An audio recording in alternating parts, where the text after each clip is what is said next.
আপনারা কি মুক্তিযুদ্ধকে মেনে নিয়েছেন নাকি এখানে আপনাদের একটু আলাদা জায়গা আছে জনাব মাসুদ? মানে এতদিন পরে সেই প্রশ্ন করাটাই আসলে অবান্তর এই কারণে যে বাংলাদেশ জামাত ইসলামী ইসলামী ছাত্র শিবির এই চেতনাকে ধারণ করে শুধু করে নাই। আপনি দেখেন 2010 সালে আপনারা তো মুক্তিযুদ্ধের কথা উঠলে বলেন এটা ভারতের ষড়যন্ত্র, এটা খারাপ জিনিসই মনে হয়, শুনে তো ভালো জিনিস মনে হয় না এটাকে। আমরা বলেছি যে যখন দেশটা স্বাধীন হয়েছে সেই স্বাধীনতাটাকে অর্থবহ করে এবং এটা ধারণ করার ক্ষেত্রে জামাত ইসলামী প্রমাণিত এবং পরীক্ষিত দেশের মানুষের কাছে। ঠিক আছে, আমরা পরবর্তী প্রসঙ্গে যাই। জনাব মাসুদ আপনাকে ধন্যবাদ। পরবর্তী প্রসঙ্গ হচ্ছে যে জনাব আজিজুল বারী হেলাল, এই জাতীয় সরকারে কি আপনাদের আহ্বান জানানো হয়েছিল, অর্থাৎ বিএনপিকে আহ্বান জানানো হয়েছিল? যে এটা আমি এই প্রশ্নটা উত্তর দিয়ে আমি মাসুদ ভাইয়ের একটা কথা ছোট করে এই যে ছোট করে বলি, এই যে দেখেন যে আমাদের অভ্যুত্থানের শক্তিগুলোকে বিরুদ্ধে যে অনৈক্য তৈরি করা হচ্ছে ব্লেম গেমের মাধ্যমে, যেভাবে আওয়ামী লীগ আপনার মুক্তিযোদ্ধাদের নিয়ে ব্লেম গেম করেছে যে অমুক মুক্তিযোদ্ধা তমুক রাজাকার, আমি জামাতে ইসলামের মাসুদের এই বক্তৃতার মাধ্যমে সেই একটা প্রতিধ্বনি শুনতে পাচ্ছি যে বিএনপির মহাসচিবের পিতার ব্যাপারে যে কথা বলা হচ্ছে এই ফ্যাক্ট চেকিং না করে আপনার যে প্রোপাগান্ডা মেশিন এখন তৈরি হয়েছে বাংলাদেশে তার উপর ভিত্তি করে কথা বললো। আপনি দেখেন, আমি প্রতিধ্বনি এই জন্য বললাম যে 71 সালে একটা রাজনৈতিক দল দেশ ছেড়ে পালিয়ে গেল ভারতে, আরেকটি রাজনৈতিক দল স্বাধীনতার বিরুদ্ধে থাকলো, আর আমাদের নেতা শহীদ প্রেসিডেন্ট জিয়াউর রহমান যুদ্ধ করলো। এখন সেই দলের দিকে এই দুটো দলই, একটা পরাজিত শক্তি আর একটা হলো পালিয়ে যাওয়া। এই কথা কি হিস্টোরিক্যালি ঠিক? এই কথা কি হিস্টোরিক্যালি ঠিক হেলাল ভাই? জিয়াউর রহমান সাহেব ক্ষমতায় থাকার জন্য, মরহুম প্রেসিডেন্ট জিয়াউর রহমান সাহেব ক্ষমতায় থাকার জন্য সমগ্রভাবে যে রাজনৈতিক দলটার, যে রাজনৈতিক আদর্শটার, যে রাজনৈতিক কাঠামোটার সাহায্য চাইলেন সেটা হচ্ছে জামায়াতে ইসলামী। না, আপনি এটা আপনি কোন ইতিহাস থেকে বলছেন? আপনি আমার চেয়ে ভালো জানেন। 78 সালে আপনি ইতিহাসটা দেখেন। আমি বলছি জনাব গোলাম আযমের ফিরে আসা থেকে শুরু করে পুরোটা দেখেন। আপনি শুনেন, আমরা যখন বাংলাদেশে যখন আপনার একদলীয় শাসন ব্যবস্থার ভিতরে ঢুকে গেল, তখন আমরা মাল্টিপার্টি ডেমোক্রেসি সৃষ্টি করলে অন্যান্যরা ধর্মভিত্তিক রাজনৈতিক দল এমনকি বামপন্থী যে সমস্ত গোপন সংগঠন তারাও রাজনীতি করার সুযোগ পেল। আর আমি যেটা বলছি যে ব্লেম গেমের কথা, যে আওয়ামী লীগ যে ব্লেমটা দিত যে অমুক রাজাকার বিএনপি কে লক্ষ্য করে বলতো, অথচ আওয়ামী লীগ কিন্তু আপনার এদেশ মুক্তিযুদ্ধের সময় ভারতে পালিয়ে গেল, কলকাতায় পালিয়ে গেল, আরেকটি দল বিরোধিতা করলো এই স্বাধীনতা যুদ্ধের।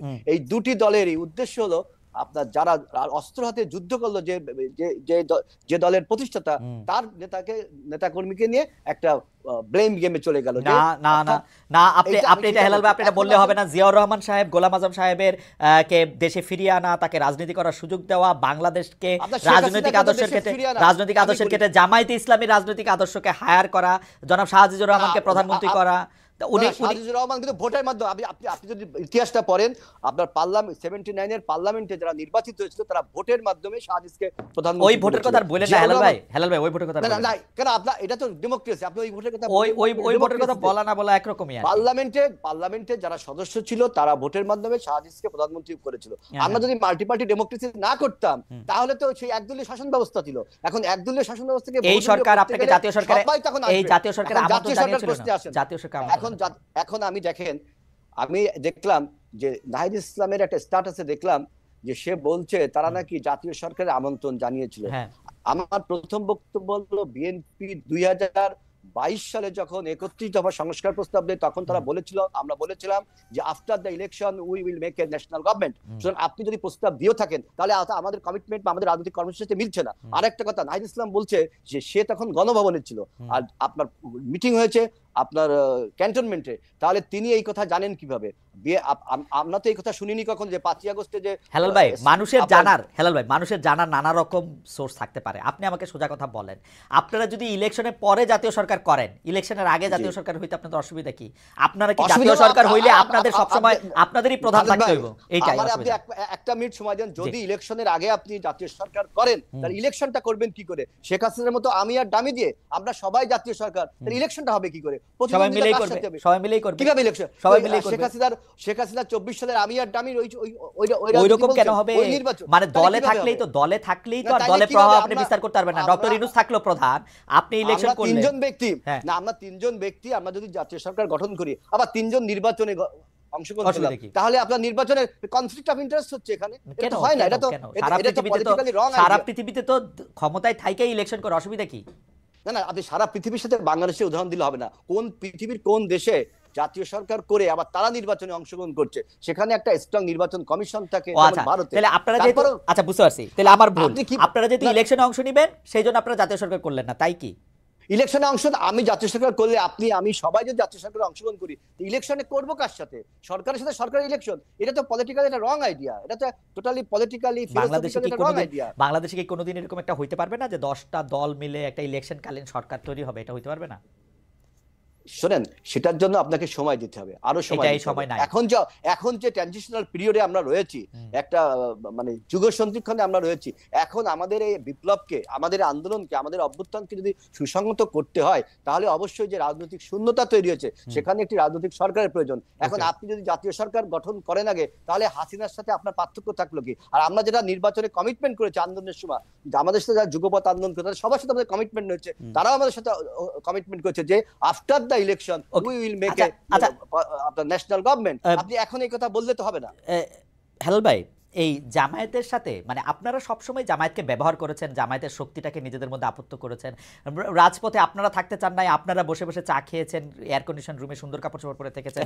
জামায়াত আন্দোলন করেছে, আমি একটু বলি, জামায়াত আন্দোলন করেছে এবং জামায়াত কিন্তু 17 বছর 18 বছর 20 বছর 25 বছর যখন দরকার হয়েছে তখন আপনাদের সার্ভিস দিয়েছেন। কিন্তু জামায়াতের নেতারা যখন ফাঁসির কাস্টে ঝুলেছে, জামায়াতের বিরুদ্ধে যখন বিভিন্ন রকম অন্যায় অত্যাচার হয়েছে, বিএনপি জামায়াতের সাথে একটা বিবৃতি দিয়েও পাশে থাকে নাই। এখন বিএনপি কি এইটা কি মনে করে যে বিএনপি আসলে প্রথমে হলো আপনার বক্তব্য প্রথমটাকে আমি ধরছি যে এটা ঠিক না, যে বিএনপি 17 বছর আন্দোলন সংগ্রাম, গুম খুনের শিকার সবচেয়ে বেশি হয়েছে, জামাতের কয়েক শীর্ষ নেতাদের ফাঁসি হয়েছে। আপনি একটা উদাহরণ দেখেন, 28 তারিখে যখন সর্বশেষ 28 অক্টোবর যখন আমাদের উপর যে ভীষণ ক্র্যাকডাউন হলো, আমাদের জনসমাবেশকে ভণ্ড করে দিল, তখন কিন্তু জামাতে ইসলামও যুগপৎভাবে আমাদের সাথে ওইখানে একটা আন্দোলন করেছে।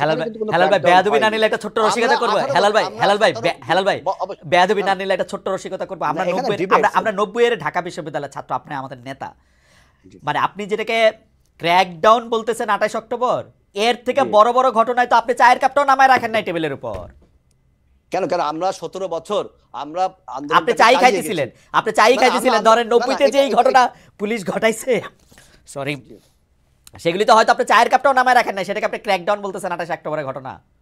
না, 28 অক্টোবরে আমি বলছি যে আমাদের উপরে যে পরিমাণ ক্র্যাকডাউনটা হলো এবং তার আগেও আপনারা 17 বছর ব্যাপী এই সরকারের বিরুদ্ধে কখনো আমরা থেমে থাকিনি, অবিরাম ভাবে আমরা আন্দোলন সংগ্রাম চালিয়ে গেছি। আমাদের গুম খুন কত হয়েছে দেখেন, এই আপনার লাস্ট যে 34 দিনের যে আন্দোলনে এই সরকার পতন হলো, সেখানেও আমাদের প্রায় 150 নেতাকর্মীকে হত্যা করা হয়েছে এবং এ পর্যন্ত আমাদের বিএনপির 29 লাখ নেতাকর্মীর নামে আপনার মিথ্যা মামলা দেওয়া হয়েছে। কত ইলিয়াস আলীর মতো একজন ছাত্র নেতাকে গুম করেছে, চৌধুরী আলমকে গুম করেছে, কত লোককে গুম করেছে, খুন করেছে। এগুলি তো বহুবার বলা হয়েছে, কিন্তু হেলাল ভাই আমি আপনার কনসিয়াসের কাছে একটা প্রশ্ন করতে চাই। আমি আপনার কনসিয়াসের কাছে প্রশ্ন করতে চাই। চায়ের কাপ আমরা যখন বলছেন যে আমরা এসি রুমে ছিলাম, তখন প্রতিবাদটা করি যে আমরা 17 বছর আন্দোলন সংগ্রাম করলাম, ঘর ছাড়া বাড়ি ছাড়া হলাম।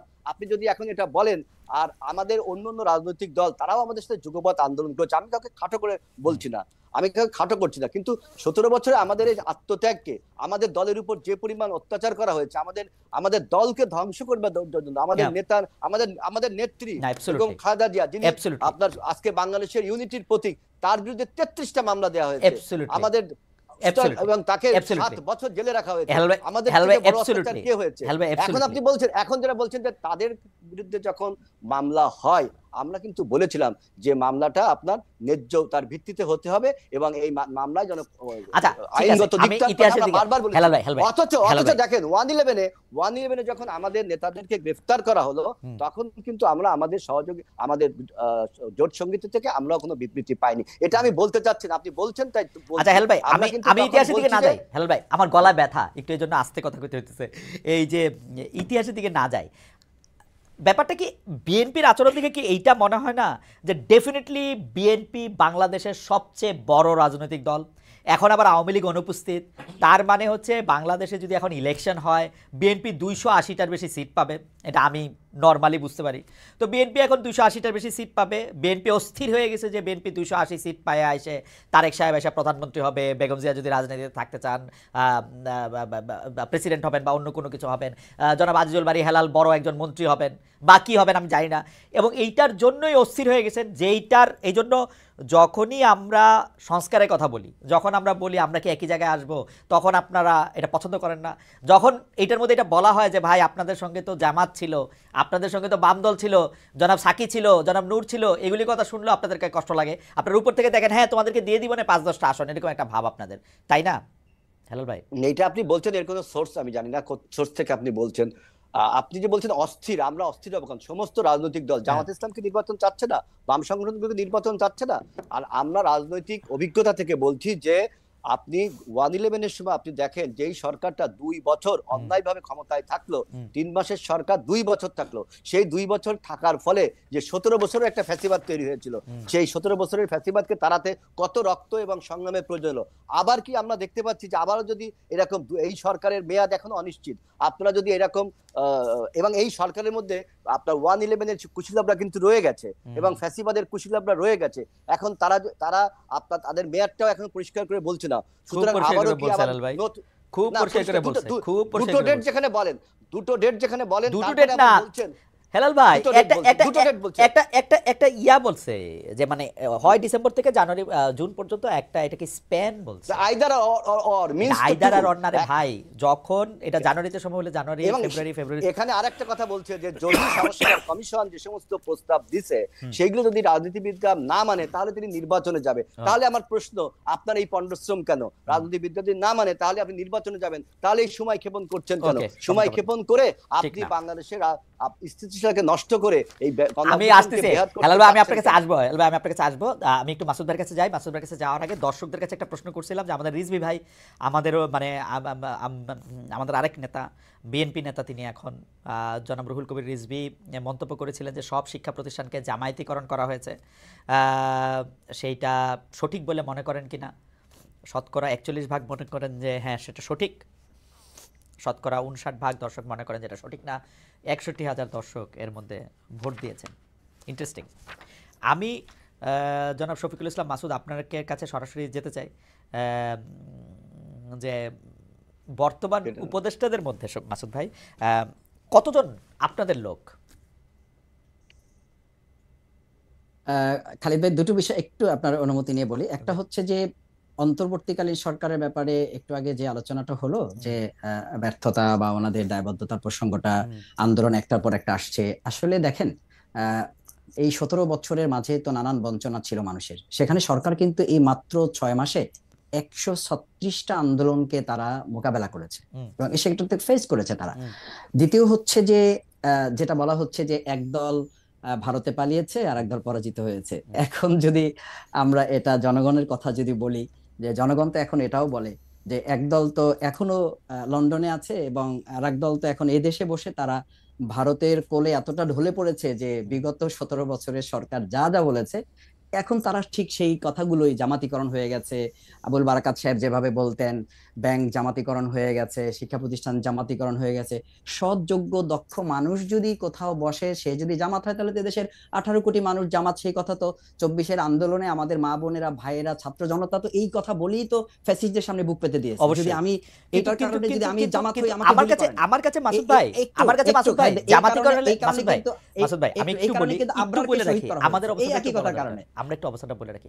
জামায়াতিকরণ হইলে কিন্তু আমাদের কোনো সমস্যা নাই।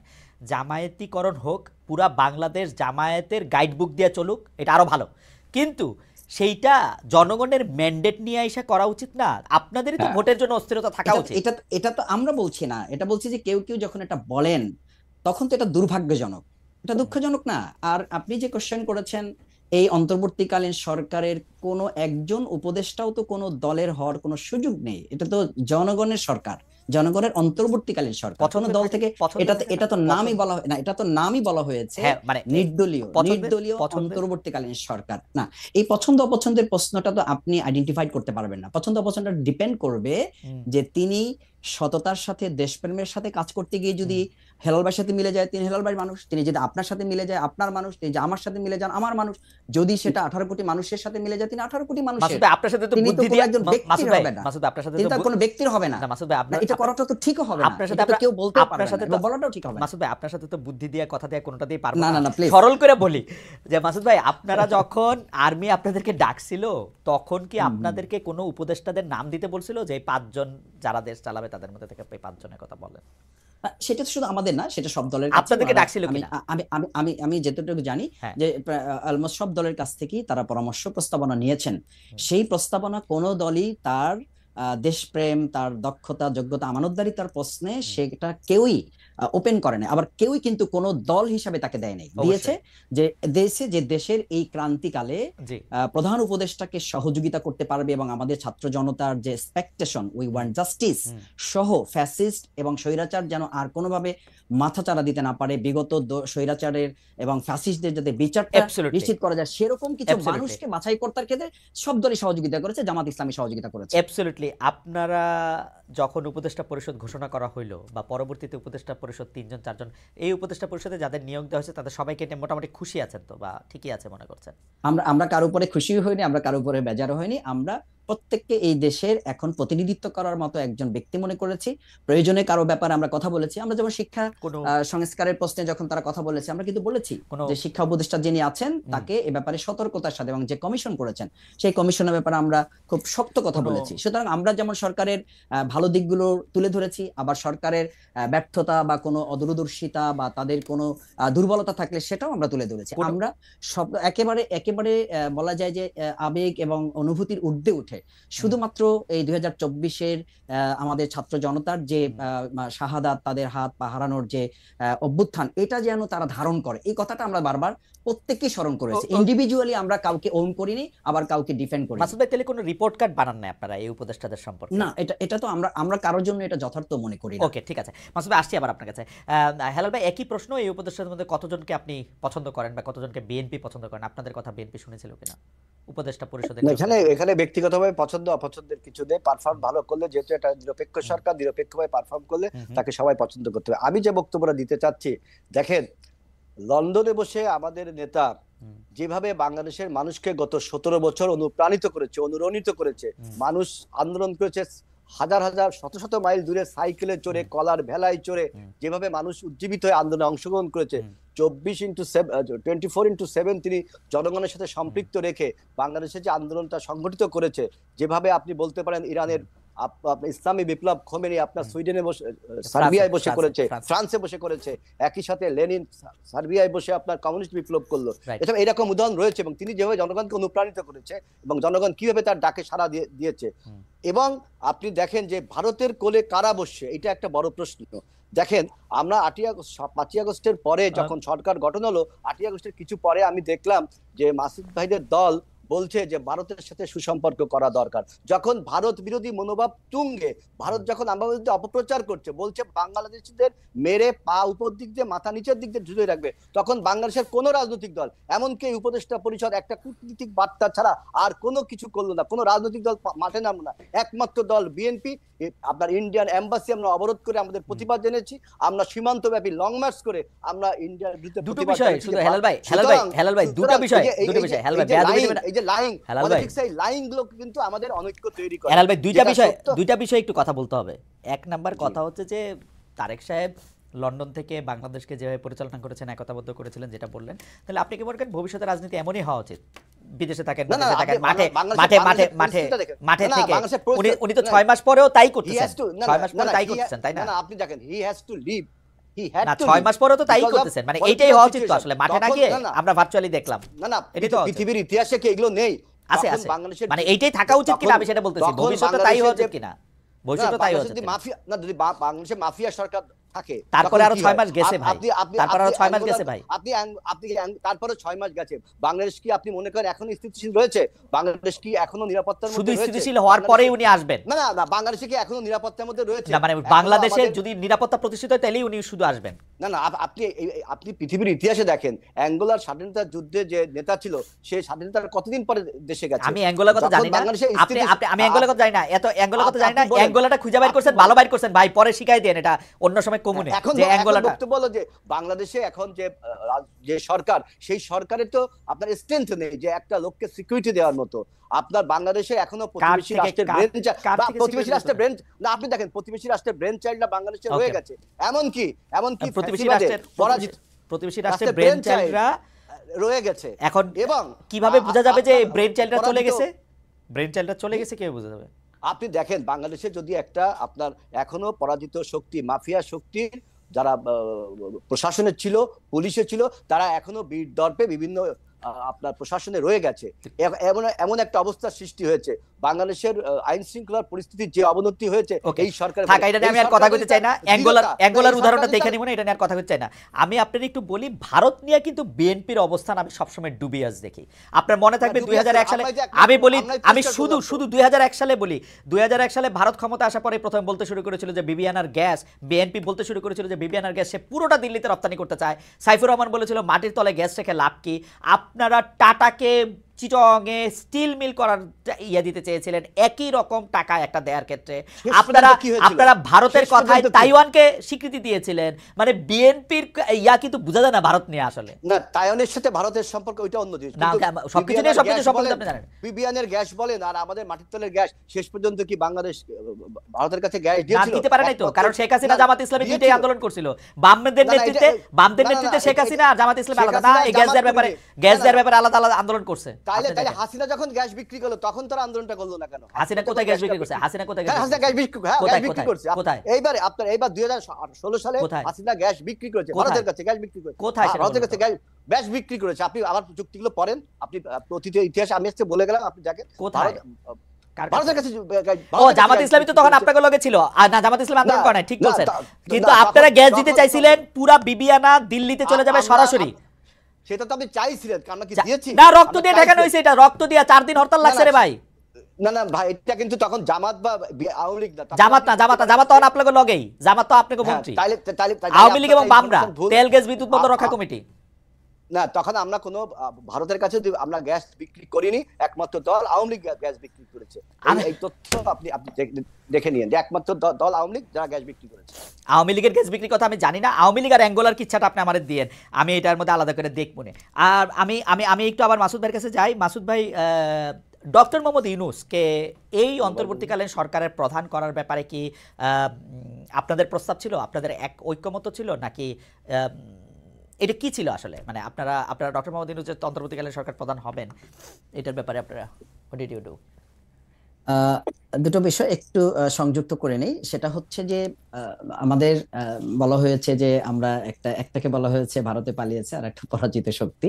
তো এই জায়গায় আসলে আমাদের ক্লিয়ারেন্সটা থাকা প্রয়োজন যে বাংলাদেশের মানুষের কাছে কিন্তু বিষয়টা খুব পরিষ্কার। এটা নিয়ে এখন আর ধোঁয়াশা তৈরি যে বা যারাই করবেন, এই বিতর্কের জায়গাটা 2024-এ জুলাই আগস্টের মাধ্যমে আরো বেশি পরিষ্কার হয়েছে যে অতীতের বিষয়গুলোকে আর বেশি টানাটানি না করে বর্তমান এবং ভবিষ্যৎকে ধারণ করে এগিয়ে যাওয়াটার মধ্যেই আমাদের কল্যাণ। আমার মনে হয় সেই জায়গাটা পিছনে ফিরে ফিরে বারবার যখন আমাদের আর কোনো রেকর্ড বাজাবার সুযোগ নেই, আমাদের যারা মন্ত্রী ছিলেন, আমাদের যারা সংসদ সদস্য ছিলেন, ইভেন দো আমাদের যারা রাজনীতিতে ফাঁসির মঞ্চে গিয়েছেন, কোনো অন্যায়ের কাছে আপোষ করেন নাই, তাদের কোনো ভিডিও পাওয়া যাবে না, রেকর্ড পাওয়া যাবে না, অডিও কল পাওয়া যাবে না, অথচ এরকম ভিডিও কল পাওয়া যাবে বা অডিও বার্তা পাওয়া যাবে। সেরকম বিষয়গুলোকে সামনে রেখে তো এখন জনগণ ভাবছে যে আবার একদল ভারতের অনুকম্পা নিয়ে 16 বছর থাকার চেষ্টা করেছে, অঙ্গরাজ্য বানিয়েছে, ইলিশ মাছ আমরা খেতে পারিনি তাদেরকে পাঠানো হয়েছে। আবার এখন ঠিক একই কথা বলে জামাত ইসলামীকে ওই সময় যেমন দাবিয়ে রাখার চেষ্টা করা হয়েছে, বিতর্কিত করার চেষ্টা করা হয়েছে, জনগণ থেকে আলাদা করার চেষ্টা করা হয়েছে, ঠিক একই কথা যখন যদি আমি বলি তাহলে আমাকেও তো জনগণ ধরে নেবে যে আমি বোধহয় সেই একই পন্থা অবলম্বন করে আবার বাংলাদেশকে ওই একই রাষ্ট্রের করদ রাজ্যে বা অঙ্গরাজ্যে বা তাদের অনুকম্পা নিয়ে বোধহয় আমরা আবার ক্ষমতায় যাওয়ার একটা ষড়যন্ত্র বা একটা পরিকল্পনা আমরা করছি। এটা যথার্থ হবে না এবং এই জায়গাটা দেশের জন্য কল্যাণ হবে না, সেটা আমাদের সকলেরই স্মরণে রাখা প্রয়োজন। দ্বিতীয় হচ্ছে যে আমাদের শ্রদ্ধেয় প্রধান উপদেষ্টা, আমার এখানে একটু ছোট করে জানতে চাওয়া আছে, আপনাদের যে মানে করদ রাজ্যে পরিণত হওয়া আরেকটা দেশে, সেটা কি শুধু আওয়ামী লীগের এগেইনস্টেই বলেন নাকি বিএনপির এগেইনস্টেও বলেন? বিএনপিও ক্ষমতায় আসলে করদ রাজ্যই হয়। এবং আপনাদের এই বয়ান কখনোই চেঞ্জ হয় না। 1971 সাল ছিল ভারতীয় ষড়যন্ত্রের তৈরি একটা কাহিনী, ওই ভারতীয় ষড়যন্ত্র, ওই ভারত বিরোধিতা, আপনারা এটা পপুলিস্ট জায়গা থেকে এই ব্যাপারটা বলতেই থাকেন। এবং না, এটা ঠিকই আছে, এটা বলতে হবে আমাদের, এবং এটা করে কিন্তু আপনারা মুক্তিযুদ্ধের বিতর্কিত করেন, কিন্তু আপনারা কিন্তু প্রতি মুহূর্তে মুক্তিযুদ্ধকে ছোট করেন, প্রতি মুহূর্তে 1971 সালকে অস্বীকার করেন, প্রতিটা মুহূর্তে আপনারা করতে থাকেন। এটা তো সত্য ঘটনা, এটা তো সত্য, এবং আপনাদের সত্য আর অন্য সত্য তো আলাদা হইতে পারে। না, এটা আলাদা সত্য না, এই সত্যটা আমাদের মেজর জলিল উনিও বলে গেছেন। এখন দেখেন, মতিউর রহমান রেন্টুর লেখা একসময় পড়া হতো না, এখন তো সবাই পড়ছেন, জানছেন। কর্নেল রশিদ সাহেবের লাইফটাকে যদি ধারণ করা যায়, তাহলে ইতিহাসের যে অংশগুলো তিনি তুলে ধরেছেন, এগুলোকে তো কেউ চ্যালেঞ্জ করছে না। আমি হাইডসাইড একটা কথা বলি, মানে 1971 সালে যদি জামায়াতের অবস্থা, মানে জামাত যেটা চাইছিল সেটা যদি সফল হইতো, তাহলে কি হইতো আসলে? মানে ভারতের ষড়যন্ত্র করে আর কিছু করতো, অতটা বাংলাদেশ স্বাধীন হতো না? এই তো স্বাধীন হতো, বাংলাদেশ স্বাধীন হতো, ভারতের সাহায্য ছাড়াও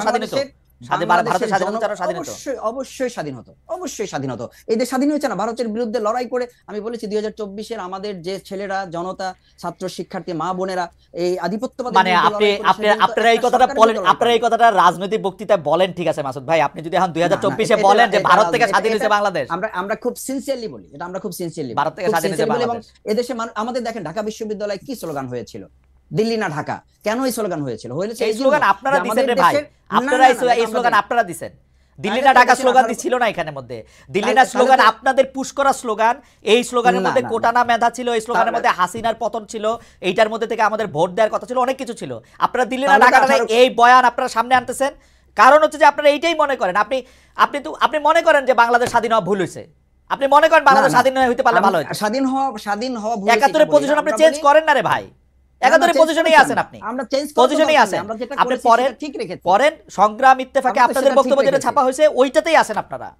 হ্যাঁ, পড়েছি যে ওখানে আমাদের অ্যাবসলিউটলি ওই জায়গার মধ্যেই আছে। এরকম ষড়যন্ত্রমূলক একটা স্বাধীনতা আমাদের দেশের মানুষের প্রয়োজন ছিল না, সেই প্রয়োজনটা এখনো নাই, এটা আমরা তখন বুঝেছি।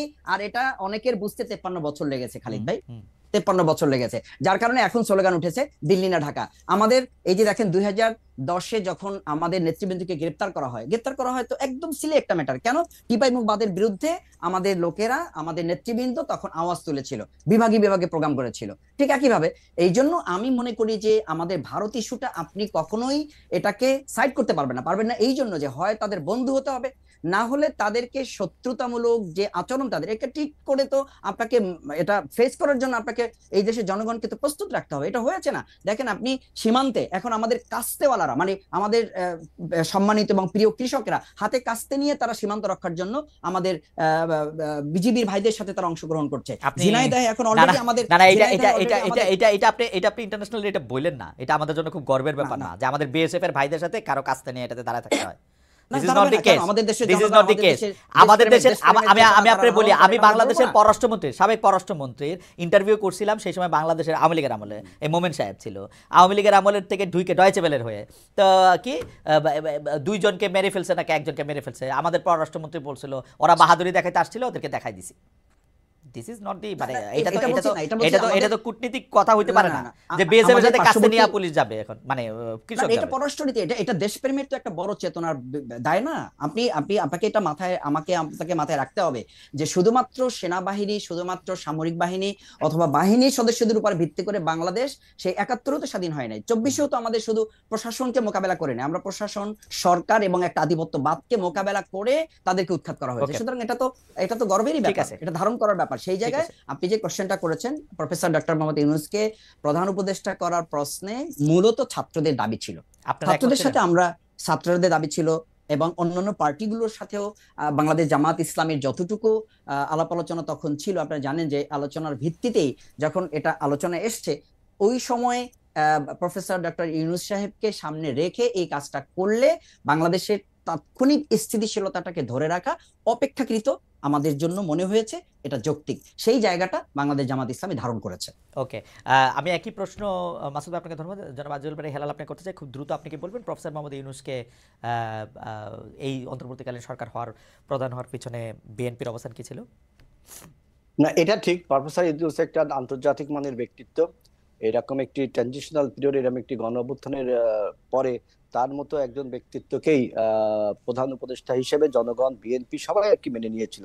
এ ব্যাপারে বিএনপির কোনো দ্বিমত নেই। কিন্তু এখন যেটা বলা হচ্ছে যে পারফরমেন্সের দুর্বলতা, বর্তমান ইউনূস সরকার কতগুলো ভুল তিনি করে ফেলেছেন। যেমন তিনি আমাদের এই যে গণ অভ্যুত্থানের ঐক্যকে অনেকটা ক্ষেত্রে কিন্তু বিনষ্ট করেছেন। যেমন তিনি যখন বললেন তার নিয়োগকর্তা ছাত্ররা একটা শ্রেণীকে তিনি হাইলাইট করলেন, তখন এই আন্দোলনে সবাই, আমরা বলছি, মাসুদও বলছি, আমিও বলছি, সবাই আমরা অংশগ্রহণ করেছি। সেখানে একটি শ্রেণীকে বিশেষভাবে হাইলাইট করা, তারপরে যখন বলে যে এই আন্দোলনের মাস্টার মাইন্ড অমক, তখন কিন্তু আমাদের সমস্যাগুলো হয়। এবং তিনি এই উপদেষ্টা কেন সমস্যা হয় ভাই? কেন? আপনি যখন সবাই সমন্বিতভাবে একটি আন্দোলন, একটি গণ অভ্যুত্থান করলো, তখন আপনি একক কোনো ব্যক্তিকে ক্রেডিট দিতে চান না, একক কোনো ব্যক্তি মানে কি? ডেফিনেটলি তো এটা ছাত্রদের ক্রেডিট তো দিতে হবে, আপনার ডিউ ক্রেডিট। ছাত্রদের ডিসক্রেডিট তো কেউ করছে না, করছে তো। তাহলে ডক্টর ইউনূস বলছে যে এই ছেলেটা পিছন দিক থেকে এটা আন্দোলন করছে, অসুবিধা কি? এটা কি ঠিক? এটা কি ঠিক? তাহলে আর মানুষ এটা ঠিক না, এটা আপনি বলতে হবে না। ওরা সামনে ছিল, তাহলে আপনি ওরা অত্যাচারিত হয়েছে, সামনে সবাই ছিল। শুনেন, সামনে যে ব্যানারটা ছিল, আমাদের তো অনেক ছেলে, আমি তো বললাম 150 নেতা কর্মী 34 জনে আমাদেরই মারা গেছে, আমি সেই হিসাবে যাচ্ছি না। কিন্তু যে ব্যানারটা আমরা দিয়েছিলাম সবাই ঐক্যবদ্ধভাবে, রাজনৈতিক কৌশলের কারণে আমরা একটি অরাজনৈতিক ব্যানার দিয়েছিলাম। আজকে তারা যখন ক্রেডিট ক্লেম করে তখনই কিন্তু বিভক্তি আসে। আপনারা ব্যানার দিবেন কেমনে? আপনারা ব্যানার দিলে তো সাউন্ড গ্রেনেড মারলে আপনারা চলে যান। না, সাউন্ড গ্রেনেড মারলে সবাই যাবে। সাউন্ড গ্রেনেড মারলে এখানে তো সাউন্ড না, ওরা তো উল্টা, ওরা তো একটা মারে একটাই মরে, আর কেউ মরে না, যায় না। ওরা মানে কারা? সেখানে কি ছাত্ররা কি রাজনৈতিক ছাত্ররা ছিল না? ছাত্রদল ছিল না? ছাত্র শিবির ছিল না? ছাত্র ইউনিয়ন ছিল না? বামপন্থী ছাত্র সংগঠন ছিল? সবাই ছিল। গুটি কয়েক ছেলেকে যদি আপনি বলেন, হ্যাঁ, তখন আপনার পার্থক্যটা কি হেলাল ভাই? আপনি দেখেন, আমারে মাইরেন না, কিন্তু আপনি পার্থক্যটা দেখেন। ওরা ছিল এখানে, সাহসটা পাইছে কই? ওরা সাহসটা পাইছে আপনাদের মানে আমরা তো এটা, এই যে বিএনপি নেতাদের থেকে আলাদা ছিল, সেইজন্য পাইছে। না, বিএনপি নেতারা সেখানে ছিল। বিএনপি ছাত্র দলের নেতারা থাকলে কইতো যে একটু দৌড় দিয়া হিট এন্ড রান করে চলে আসো পালায়া। এটা হলো আপনার স্পেকুলেশন। 17 বছর ধরে তাই দেখছি ভাই। 17 বছর আন্দোলন করছি। আপনার একটা আন্দোলন তো আপনি বললেই তো, মানে আন্দোলন করতে ডিনার পার্টি না যে আপনি বললেন আর আন্দোলনটা হয়ে গেল। 17 বছর আমরা জমিনটা তৈরি করেছি, তার উপর দাঁড়িয়ে আমাদের এই ছাত্র ভাইরা, সমস্ত রাজনৈতিক দলের ছাত্র ভাইরা উপসংহার টেনেছে। আমি এই জন্য বলি, এই ছাত্র ভাইরা হলো আমাদের আন্দোলনের সন্তান, এই অভ্যুত্থানের সন্তান। তার মানে এই না যে করজোরে নিবেদন করি আপনাদের আন্দোলনের সন্তান 24 না, 24-এর আন্দোলনের নেতৃত্ব যারা দিয়েছে আপনারা তাদের সঙ্গে ছিলেন। আপনারা এইভাবে ডিভিশন করেন বিধায় কিন্তু আজকে বাংলাদেশের এই তর্ক এবং বিতর্কে ফ্যাসিবাদের যত অপবাদ, মাফিয়ার যত অপবাদ, তা চাপা পড়ে যাচ্ছে এবং বাংলাদেশে বিভিন্ন প্রতিবিপ্লবী সিনড্রোম দেখা দিচ্ছে। আমি আপনাকে একটা কথা বলি, আমি যে অ্যাঙ্গোলা স্বাধীনতার কথা বলেছিলাম, অগস্তিনো নেটোর নাম আপনারা সবাই শুনেছেন। অ্যাঙ্গোলা স্বাধীনতা যুদ্ধের নায়ক অগস্তিনো নেটোর যদি আত্মজীবনীটা দেখেন তাহলে দেখবেন যে তিনি স্বাধীনতার পরে যখন দেশের সুরক্ষা নিশ্চিত হয়েছে, তার দল মনে করেছে তখন তিনি যাবেন। আমাদের দল যখন মনে করবে যে এখন দেশে যাওয়া উচিত, তখন অবশ্যই তারেক রহমান দেশে আসবেন। সুতরাং এটা নিয়ে অন্য কোনো ন্যারেটিভ বানানো উচিত না। এবং পেট্রোলিয়াম গ্যাস 2019 সালে ভারত এবং বাংলাদেশ সমঝোতা স্মারক চুক্তি স্বাক্ষর হয়েছিল এবং ট্রায়াল বেসিসে একটি চালানো ভারতের ত্রিপুরা রাজ্যে এবং অন্য জায়গায় গিয়েছিল 2019 সালে। আপনি দেখবেন আবার 2019 সালে কি হয়েছিল ভাই? তরলীকৃত পেট্রোলিয়াম গ্যাস এবং এলপিজি, এই দুইটা গ্যাসের ভারতের সাথে আপনার বাংলাদেশের সমঝোতা স্মারক চুক্তি হওয়ার পরে আপনার ট্রায়াল বেসিসে একটি চালান ত্রিপুরা রাজ্যে এবং আরেকটি কোথায় জানেন 2019 সালে। সেটা কার গ্যাস কে বানাইছে? সুতরাং বাংলাদেশ থেকে তোলা গ্যাস, টাকার গ্যাস। আমাদের এলপিজি গ্যাস, আমরা যে এলপিজি, আমাদের যে তরলীকৃত গ্যাস, পেট্রোলিয়াম গ্যাস, সেই গ্যাসটা গিয়েছে। আপনি কি কার সোর্স থেকে তুলছে? বাংলাদেশের সোর্স থেকে না ইন্ডিয়ার সোর্স থেকে? আমাদের সোর্স থেকে তোলা হয়েছে। আমাদের গ্যাস ওটা তুলে আমি এটা দেখব না। ঠিক আছে, আচ্ছা, 2019 সালে চুক্তিটা পড়েন। আচ্ছা, ভারত বাংলাদেশ যে ওই চুক্তিগুলি তো অবশ্যই, মানে এতে তো কোনো সন্দেহ নাই হেলাল ভাই। মানে আওয়ামী লীগের তো ইন্টারেস্টিং, আওয়ামী লীগের শেখ হাসিনা নিজে বলছে, আমাদের এটা ইনভেস্টিগেটিভ জার্নালিজম করে বাইর করতে হয় নাই।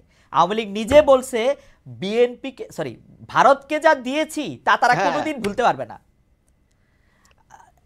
এটা শেখ হাসিনা নিজে বলছে, তার মন্ত্রীরা পররাষ্ট্রমন্ত্রীকে ভারতে বলছে যে আমাদের আওয়ামী লীগকে আরো কিছুদিন রাইখা দেন। সুতরাং বিএনপি ভারতের সাথে কখনো না, বিএনপিটা তাই বলে অস্বীকার করেন না ভাই। আপনি আবার পড়েন সাইফুর রহমান গ্যাস পাঠাতে চাইছিল কিনা, খালেদা জিয়া এটাতে সমর্থন দিছিল কিনা, আবার পড়েন বিবিআনার আর সমর্থন। আরে ভাই পারে নাই তো আমাদের জন্য, আমরা হরতাল করছি এই জন্য পারেন নাই না, সেটা আপনারা যদি সেটা করে থাকে এটা দেশের জন্যই তো করেছেন, আর আমরা যদি না দিয়ে থাকি বিএনপি আমাদেরকে পিটা দিছে সেই সময়। না না, পেপারে আছে, পড়ে দেখেন, তেল গ্যাস বিদ্যুৎ বন্দর রক্ষা কমিটি, আপনি পড়ে দেখেন। আনুমোহাম্মদের উপর যে হামলাটা হয়েছে সেটা আওয়ামী লীগ করেছে। আনুমোহাম্মদ স্যারের উপর হামলা বিএনপিও করছে, এই যে এই বিবিআনার গ্যাস রপ্তানি নিয়ে। সাইফুর রহমানের পাতার পর পাতা বক্তব্য আছে ভাই, মাটির তলে গ্যাস রেখে লাভ কি?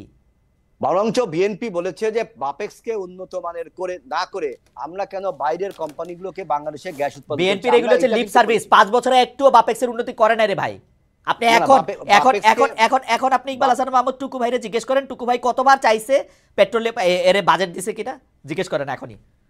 না না, আপনার বাংলাদেশ পেট্রোলিয়াম এক্সপ্লোরিং কর্পোরেশনকে তো আমরাই আপনার আধুনিকায়ন ততটুকু করার করেছি, কিন্তু অন্য আমলে, আওয়ামী লীগের আমলে এই বাপেক্সকে ঠুটো জগন্নাথ বানিয়ে। আর এটা কথা বলি টাটাকে আপনারা জমি দিতে চাইছেন, একটা নির্দিষ্ট মূল্যে গ্যাস দিতে চাইছেন, একটা লম্বা সময় ধরে, এটা বহুত কিছু করছেন, আন্দোলনের মুখে আপনারা পিছিয়ে আসছেন। সুতরাং আপনারা খুব ইন্ডিয়া বিরোধী।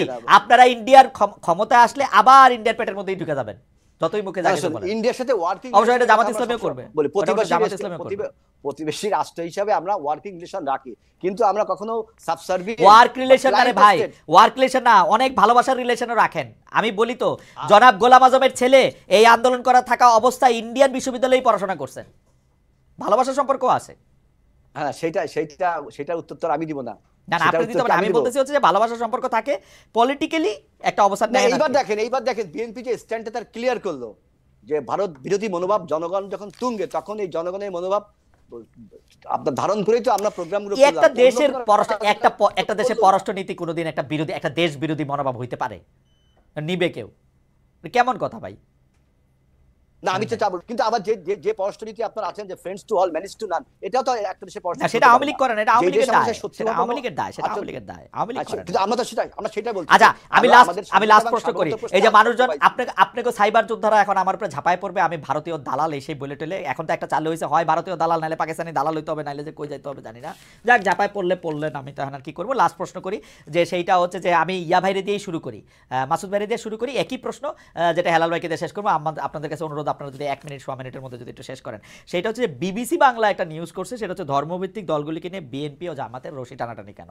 আসলে এটা শুরু হয়েছে যে জনাব শফিকুর রহমান সাহেব পীর সাহেব চরমনায় জনাব সৈয়দ মোহাম্মদ রেজাউল করিমের সাথে দেখা করলেন, এরপরে আবার দেখা গেল মির্জা ফখরুল ইসলাম আলমগীর গিয়ে আবার দেখা করছেন সৈয়দ মোহাম্মদ রেজাউল করিম সাহেবের সঙ্গে। আপনাদের টেক একটু শুনবো। প্রথমে একটু মাসুদ ভাইয়ের কথা শুনে, যে মাসুদ ভাই আসলে রশি টানাটানি ধর্মভিত্তিক রাজনৈতিক দল, একটু যদি এটা বলতেন, খালি একটু আপনার অনুভূতিটা একটু শোনায় রাখি। আমরা কিন্তু দেখছি জামায়াতে ইসলামীকে খুব বেশি জায়গা অনেক ইসলামিক দলে নীতি দিতে চায় না।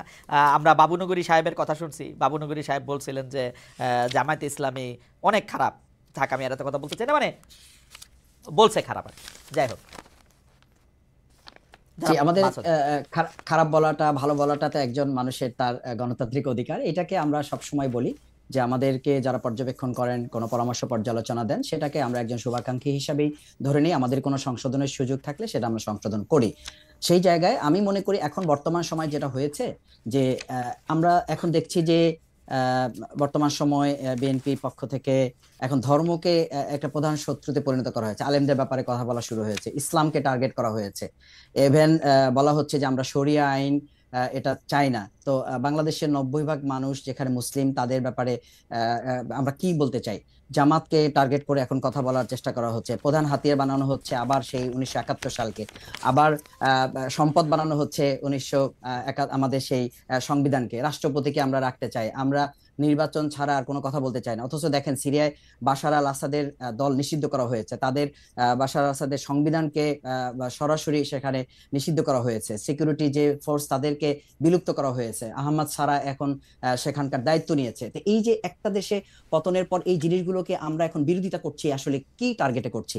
এই যে ধর্মকে, ইসলামকে ব্যবহার করার, প্রকৃতি বা এদের বিরুদ্ধে কথা বলা, আলেমদের ব্যাপারে একজন বলছেন যে একদল খেয়েছে আর একদল খাওয়ার জন্য রেডি হয়েছে, তাতে আমি উত্তেজিত হব কেন? আমি উত্তেজিত হলে তো এটা আমি আরো স্পেসিফিক করে ফেললাম, জায়গাটা অসুন্দর হয়ে যাচ্ছে না?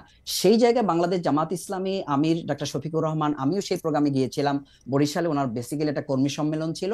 সেই সম্মেলনটার এতই কাছে যে চরমোনাইয়ের ইয়াটা, মানে ওনাদের মার্কাজটা বা ওনাদের মাদ্রাসাটা, উনি সেখানে চা খাওয়ার দাওয়াত পেয়েছেন, দাওয়াত নিয়েছেন, সেখানে গিয়েছেন এবং সেখানে বেসিক্যালি শুধু সৌজন্য একটা সাক্ষাৎ হয়েছে, আর কিছুই না। আমি একদম কাছে থেকে দেখার সুযোগ হয়েছে, জানার সুযোগ হয়েছে।